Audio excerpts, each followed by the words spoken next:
Munafik pun kena juga tadabbur Quran. Kita ni lagi lah. Aku baru tahu benda ni. Tak pelik lah.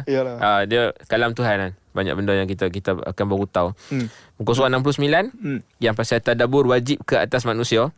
Ayat Quran tu familiar dah. Banyak kali dah dengar.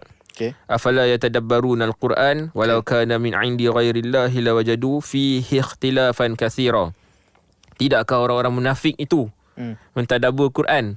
Kalaulah Al-Quran itu bukan dari Allah, pastilah mereka menemui banyak percanggahan di dalamnya. Yang 4 hidayah tu, aku macam baru terkejut. Aku macam baru tahu. Allah mengecam orang-orang munafik kerana mengabaikan tadabbur Quran. Menunjukkan bahawa ibadah tadabbur bukan khas kepada orang beriman ataupun kepada ulama sahaja.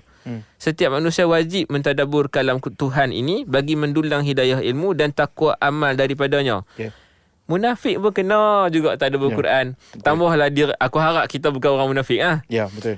Tambahlah orang yang kita kata aku ni Muslim, average Muslim je.